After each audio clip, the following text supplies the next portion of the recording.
Eu estava querendo fazer um vídeo justamente sobre as minhas impressões, aí desde 2018 para cá, a respeito do impacto, do peso, né? Especialmente do evangelismo, tanto na eleição do atual presidente Bolsonaro, assim como também a rejeição a expressões como comunismo, por exemplo, né? Muito explorada no governo Bolsonaro, muito explorada pela campanha Bolsonaro, né? O comunismo vem aí. Eu vi um vídeo ontem lá no Rock in Rio, a própria Elba Ramalho, eles pegaram uma inserçãozinha nesse vídeo, onde no Rock in Rio o Bolsonaro era xingado pelo, pelas expressões que você já conhece, né? Vai tomar no... E L de Lula, né? E tudo mais, ou seja, 200 mil pessoas ali, a Elba Ramalho literalmente ali vendida diante de um público.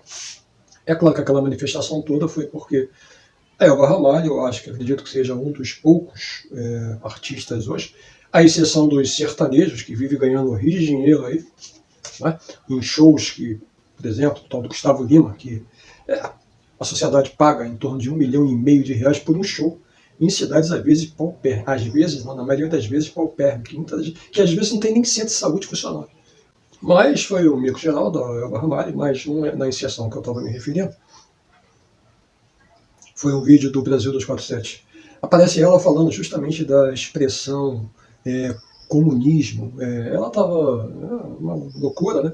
Dizendo que na realidade a Covid-19 foi criada tipo uma conspiração por comunistas e que ela era a resistência. Ela era a resistência. Por que eu falo isso? Porque também em 2018 nós temos aqui, onde eu moro, em Niterói, são 7 pessoas que trabalham conosco.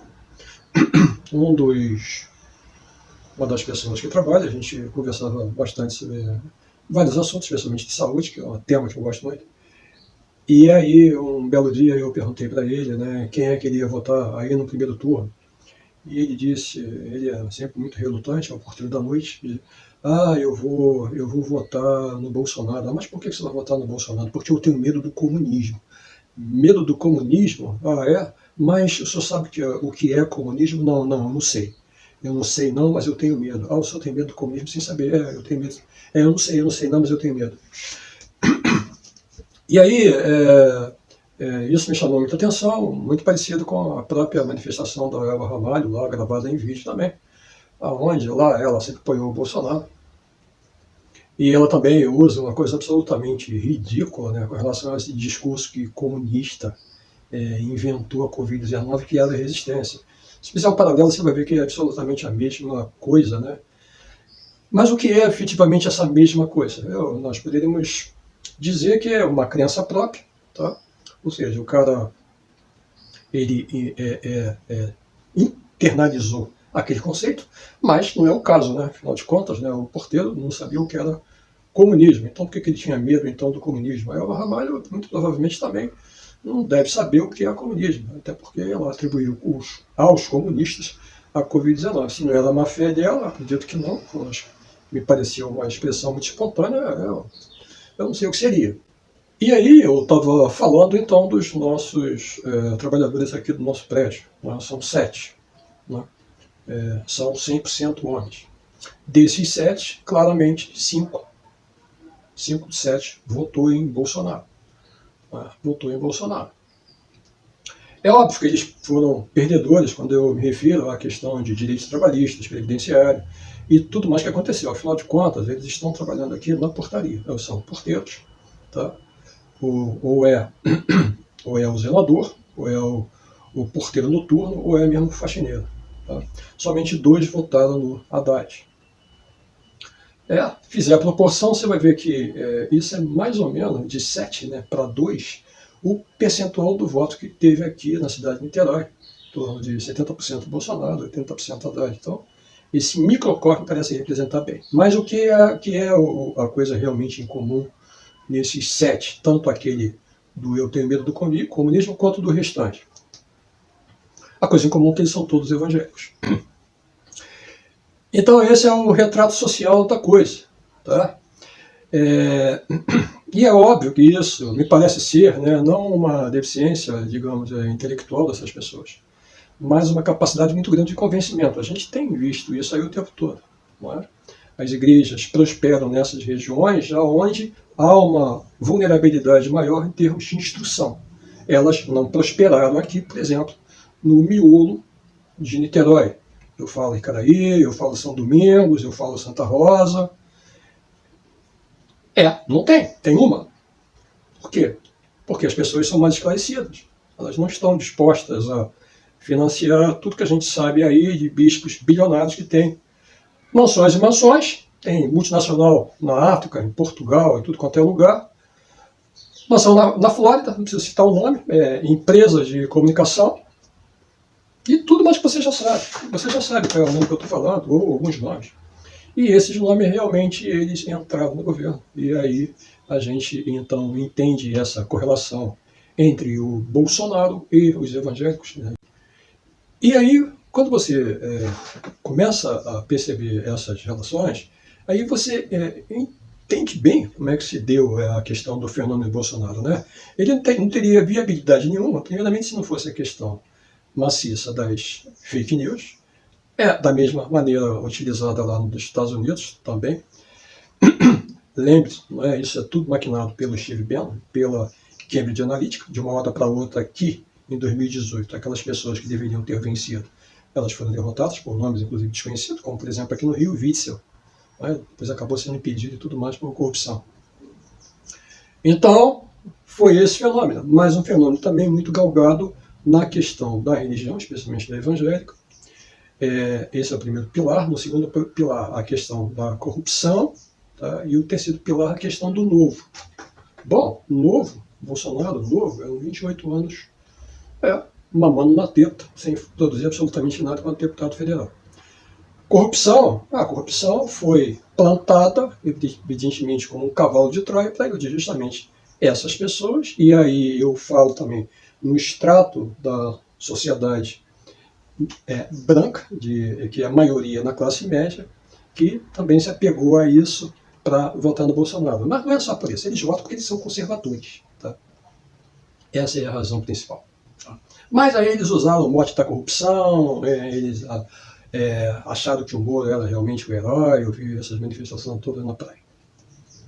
Mas a questão da religião, então, foi que impulsionou tanto o Bolsonaro, afora, evidentemente, essa questão da corrupção.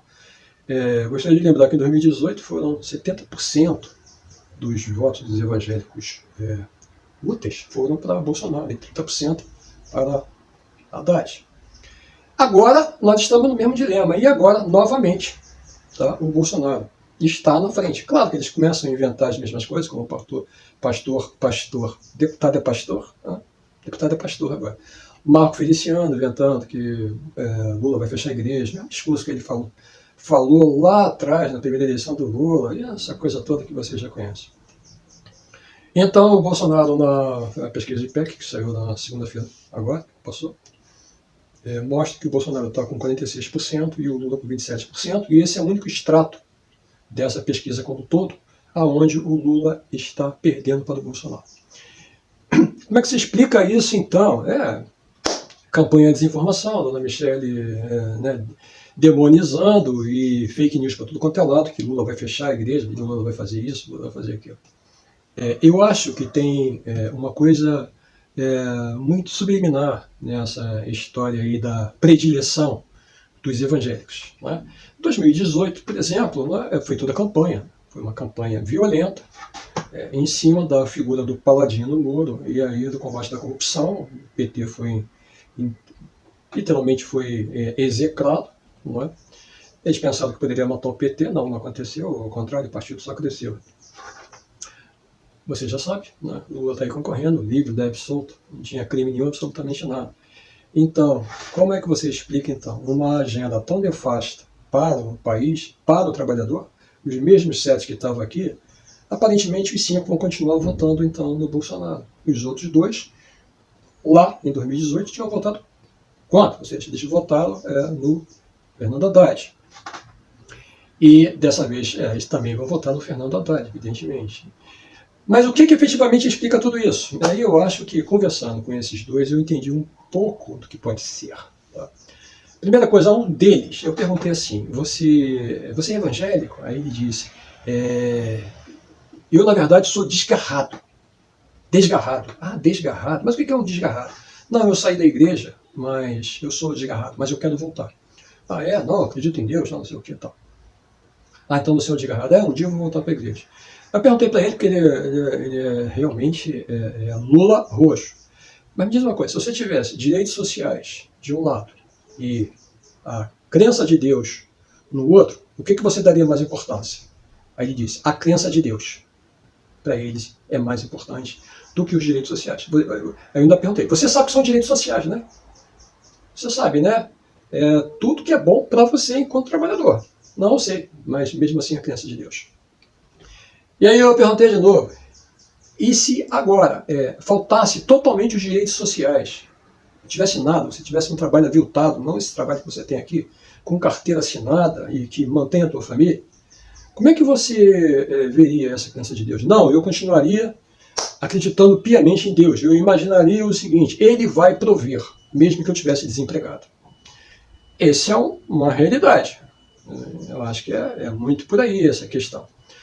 O outro, que também votou no Haddad, ele perguntou para ele, mas fulano, me diz uma coisa, como é que é essa questão da corrupção aí, né, de pastores, e do pastor Marco Feliciano está aí inventando essas coisas todas, como é que você vê isso?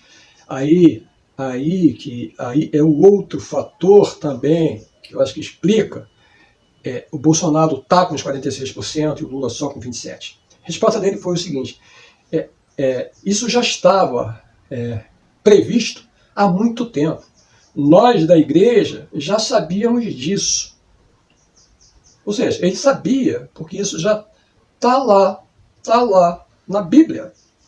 Então, eles já sabiam que iam haver tempos atribulados, que falsos pastores iriam então fazer o que esses picaretas pastores estão fazendo. Entenderam como é que é o raciocínio? Mas, e aí? O que vocês fazem? Não, a gente acha que isso iria realmente acontecer. Né? É isso. Então, gente, fica essa reflexão aqui. Tá? Os 5 vão continuar votando no Bolsonaro e os 2 vão votar no Lula. As relações aqui, então, nesse segmento evangélico, não vão mudar muito. E aí eu digo para você, a religião pode ser uma bênção, mas é uma desgraça, porque ela manipula as pessoas. Eu, por crença, sou agnóstico. Grande abraço.